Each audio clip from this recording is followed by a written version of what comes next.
All right, welcome back to the channel, everyone. Today we're gonna do a reaction to a JxmyHighRoller video. He's one of my favorite basketball content creators, and this one is his response to the "Were we done with the '90s" movement.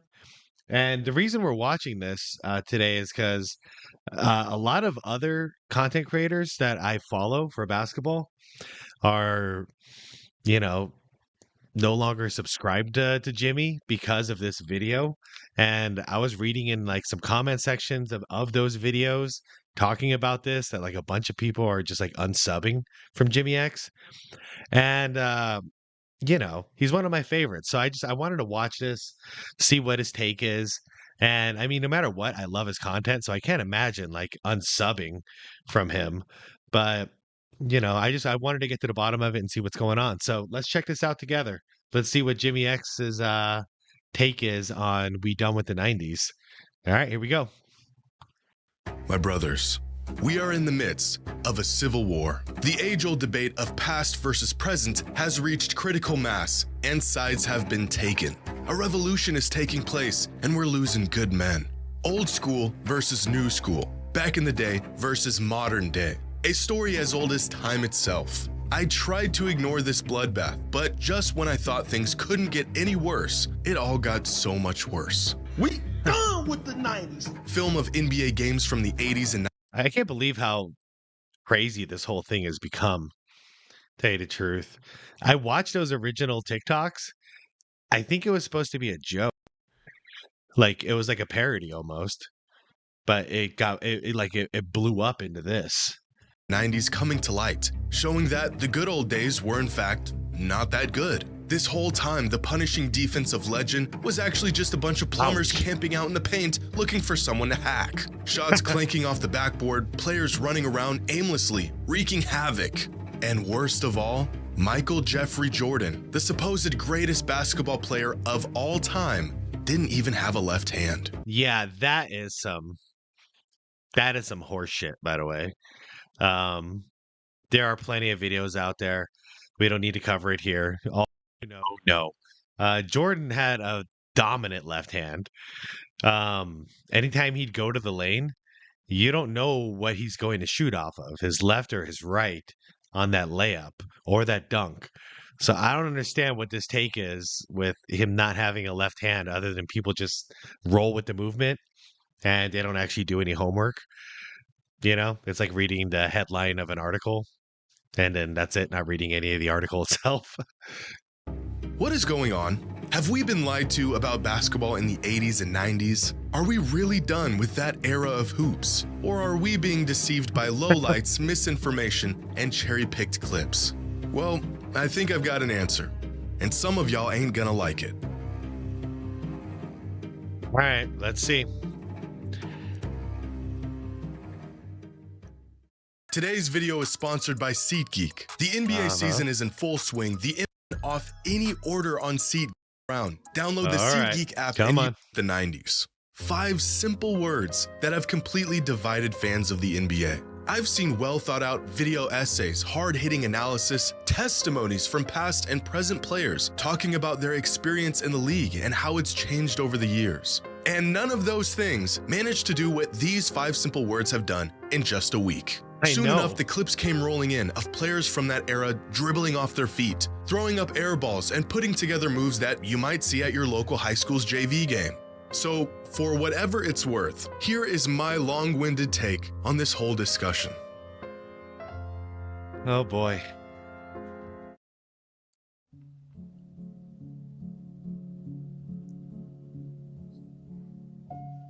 Oh, wow. I want to begin by saying what this discourse has taught me more than anything else. Hold on. Just for funsies.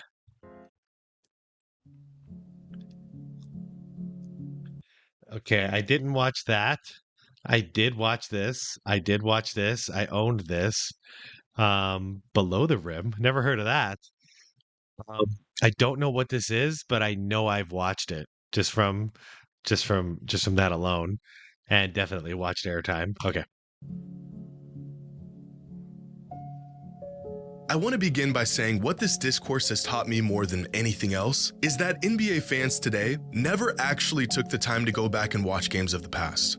Brothers, I have been harping on this for years, begging for fans of the game, whether you are new or have been watching for years, to just go back and watch full games. Not highlights, no not highlights. Clips, full-length games of eras from the past. And after seeing this discussion devolve into where it is today, it is clear to me that most people never take the time. No, I've got friends who are trying to submit evidence to me, in quotations, and they're sending me like 30-second TikTok videos with just like fast-paced cut, you know, stuff about, showing like Jordan can't play defense, or, showing how bad the 90s were because a couple of bricks, a couple of air balls. And it's like, dude, this is not, anybody could splice up anything and make it look like this. Seeing countless fans have this sort of awakening as they're watching films of these old games as if the footage was buried or lost and it's finally being unearthed for the world to see. It's been right here on YouTube for the past 15 years. You mean to tell me the same fans who chime in with a full-blown thesis on the GOAT debate never spared the time to even watch the games they were referring to? Oh yeah, tons of people who just immediately say LeBron is the GOAT. They've never actually seen one single game of Jordan playing. They've seen some highlights. They've never actually watched him play. Like just sat down and watched an entire game and to see how he, the eye test, to see what he's doing all game, how much he's hustling. I guess that does explain a lot. Now, I'd like to think I'm somewhere in the middle on this whole discussion. I have said on multiple occasions that players in today's NBA are simply more skilled than players of the past, which has resulted in bigger stat lines and higher point totals than ever before. It's not the defense that has gotten worse, it's the offense that has gotten better. That whole spiel. I disagree with that part. Skills-wise, dribbling, shooting in general is better.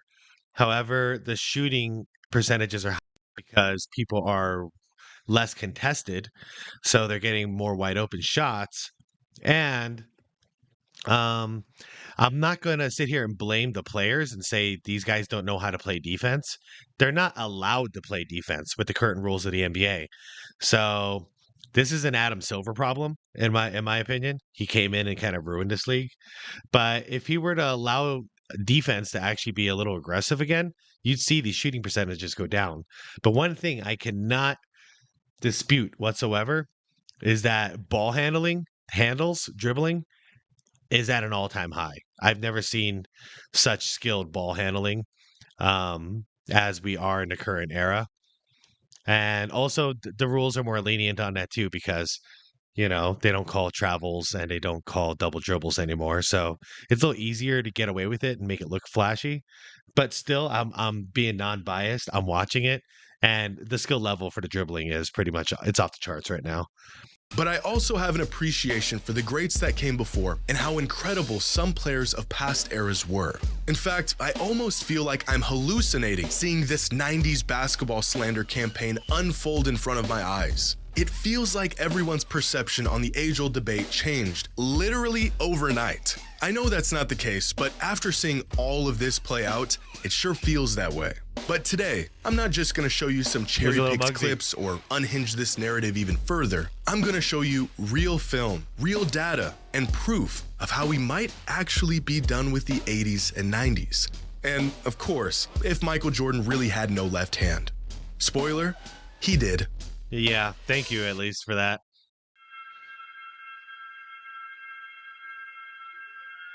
Now, I have been an advocate for the modern players are better than players of the past movement for quite some time now. In fact, as crazy as it is for younger fans to say Michael Jordan was trash, it's just as absurd for older fans to say the game hasn't evolved and gotten better over the last 30 years. Because that's all this debate really is. Young fans versus old fans, or fans that watched this versus fans that are watching this. But objectively, players today are much better than they were in the 80s and even the 90s. Specifically, the lower end of the talent pool in the NBA today is vastly better than it was in the past. I think great players would be great in any era, but with the spacing, the shot making, the emphasis on offense as opposed to defense has made the depth across the NBA today just way ahead of where it was in the 80s and the 90s. There was, without exaggeration, guys in the NBA throughout the 80s and 90s that were on NBA rosters just to accumulate fouls and sit in the paint and be big. Some of these players were offensive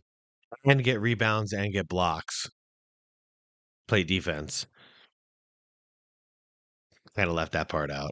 Offensively inept, and that was okay because their role was not to create offense. But in today's NBA, where offense reigns supreme, there is no room for these players. Now, you could and should go back and watch film of games, not highlights, from this era and see just how limited the skill sets of some of these players were. The shot making, for the most part, was limited to set jumpers, slashers coming downhill for layups, and big men trying to muscle their way to a bucket down low in the midst of what appears to be a wrestling match. Catch a player off guard with a double team, and they immediately pick up their dribble. Simple things like guards turning their back to the basket 20 feet out instead of creating space off the dribble. Even players looking down at the ball while trying to get out on a fast break was very common in this era. And these aren't lowlights or cherry-picked incidences. This is just what the game looked like 35 years ago. But even without film, nearly every metric suggests modern players are more capable of players in the past. Free throw percentage was worse, three-point percentage was worse, turnover percentage was higher. They used to shoot more free throws, but still ended up with far less points. Free throw percentage. So 76.5, now up to 78%. That's nothing special. 3-point percentage, that's a huge increase. Since 1981, but let's say the 90s, because we done with the 90s, right? So since the 1990, we were at about 33%, and we're currently at about 36%. That's no big deal. Sorry, it's not. I'm actually surprised how low that is. Turnover percentage. Well, yeah, that's because of defense. So yeah, to get 4 less, not even like 3.5 less turnovers in the modern game compared to how it was with that high level of defense, that's no big deal. Free throws per field goal attempt. Well, in a non-physical game, yeah. So, yeah, okay. 3-point percentage. I wanted to be fair on this one. From 1990 was 33%, right? So it went up just a couple. Okay. I'm being fair with this. Everything has gone up like a couple of percentage points, basically, nowadays. But it should, because that's the rules of defense now. So people are getting wide open shots. Now, this is not to say that this era of hoops was trash. That's just disingenuous and flat out wrong. These were the best players in the world at the time. It was just simply not as good as what it is today. But maybe there's another layer to this that needs to be factored in to really understand why these players were not as skilled as the players of today. Oh, a lot of reasons.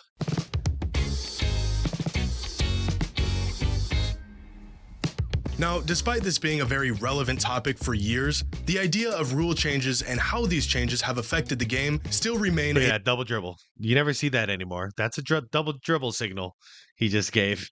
Mystery to some. Players were a product of their era and the rules of their era. The first step to discovering greats of the past is to watch film of them play. The next step is to gather and understand the context of the film you are watching. When you see a 6'9" Magic Johnson go flying down the court with what looks like kind of a stiff dribble, you may think the man has no bag.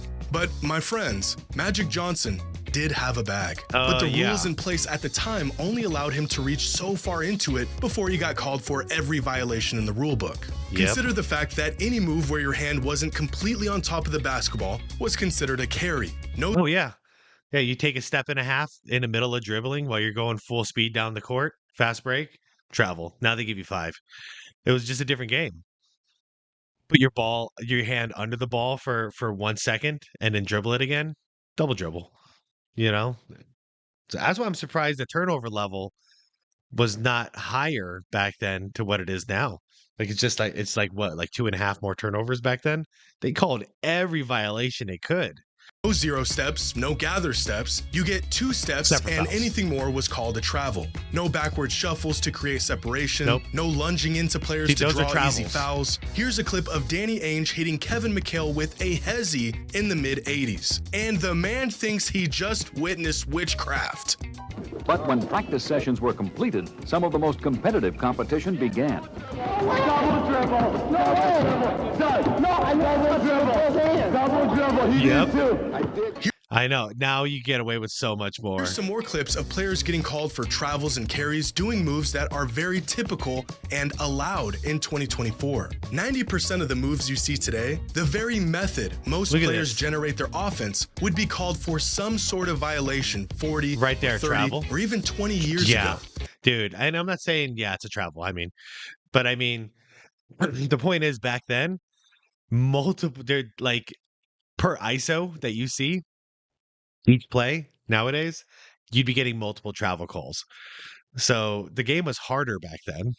And this isn't just some cop-out or excuse as to why these players of the past weren't doing this stuff. The rule changes are real, documented pieces of NBA history. Yep, 3 steps. You can literally look them up. The game got looser, players grew up and shaped their game around these looser rules, and now they have free reign to let their basketball bag run wild. But that's kind of the point. The thing is, this is what street ball used to look like in the 90s, because we're really loose on the ball handling. Actually, all these violations that are called now, this is exactly what street ball looked like back then. It is not what college, high school, even the YMCA called things 10 times stricter than this, what we're seeing now. But it's street ball rules now. You just, hell, the players are practically calling their own fouls nowadays too. It's gotten crazy. But yeah, today's modern game looks like street ball to me. Old school street ball. It's just no travels, no double dribbles. Players of the past didn't grow up practicing 25-footers. They didn't work on a dozen moves to create separation. They played in offensive systems that focused on the team, the collective, schemes and sets that resembled something closer to college basketball, where ISO possessions were few and far in between, so they never developed an arsenal to counter these situations. The rules of the time limited their game, which resulted in them having a more limited skill set than players today. A lot of players were designed for a specific purpose. They're all role players, and you usually have one star that can line up offensively. So that's why you had certain players that had no jump shot. Well, that's not their job. Their job is to go in there, play defense, grab rebounds, get block shots, hustle, do a whole bunch of other stuff, and, dish the ball out to the star. Now we got teams like the current Phoenix Suns. We got 3 stars who are 3 of the best offensive players, of all time, on one starting lineup, but neither of them are really good defenders. At least now, like when we had Ayton, it sucked because we literally had nobody who could play defense. But now at least we got Nurkic, and he'll play solid defense and get rebounds. He's a dirty guy. He's a role player. It's kind of old school, but still, we got 3 people doing the role of what one person used to do on an old school basketball team. Because have one killer on the offensive end, and everybody else was a tough guy. Now we got one tough guy and 4 offensive juggernauts. It's crazy. If Larry Bird grew up with a 3-point line, he might have been the greatest long-range shooter ever, but he didn't. And as a result, he didn't shoot a lot of threes, and he wasn't as efficient as the best shooters today. We can sit here and assume these players of the past might be as capable as players today if they were playing under the same rules and conditions, but they didn't. And I don't think we should assume that. The fact is, they played in a different time, and they became a product of that time. But that's not to say the game was trash back then, or that the superstars of these eras couldn't compete in today's league.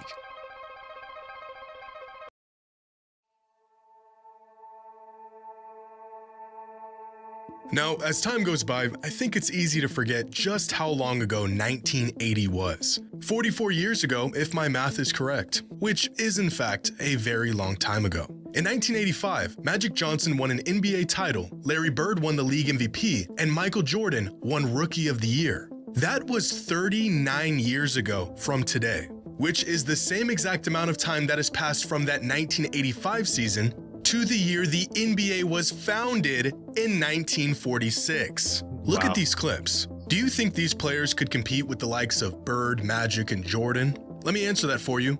No. But take the best players of the 80s and 90s, and could they compete in today's league? Absolutely. Give these guys some credit. Watching this today is the equivalent of watching this in the 80s. And yet this product is vastly closer to the basketball we see today than this product was to what fans were witnessing in the 80s. In fact, we can use different superstars as sort of a cross-generational measuring stick to see just how stiff the competition has been over the years. Larry and Magic played Michael, who played Kobe, who played LeBron, who has played the players of today. And nowhere down this timeline was there any real jump or fall off in production or level of competition from one era to the next. Each era had their stars. Those stars crossed paths with stars of other eras, and no one era was clear-cut ahead of the other. If the 80s were so bad, then why did players of the 90s have to wait for those guys to get old and retire to have a shot at winning? And if the 90s were so bad, then why did players of the 2000s not win until those guys retired? We don't need to assume that adjacent hot take. Not really. It's just facts. Shaq didn't win until, the Bulls dynasty was done. Then he to win his 4. Same with Kobe, if you want to say it that way. It was the passing of the torch. Eras could compete with one another because we actually saw it. MJ struggled with some of the guys that came before him, Shaq struggled against Hakeem, and Kobe struggled against MJ, LeBron struggled against guys like Duncan and Dirk, and players of today have struggled to get past some of the older players in the league who are a product of the previous era.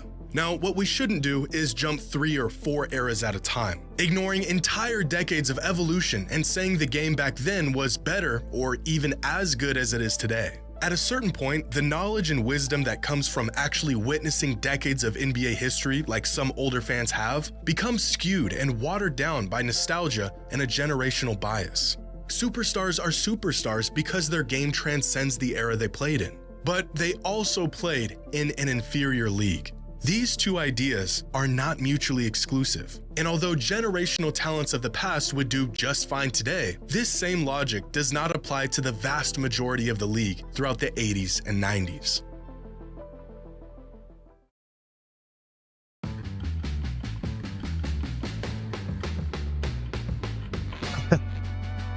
Trash. Come on. So if the 80s were inferior to today's league and the 90s were inferior as well, when did the NBA become not trash? Well, it depends on how you look at it.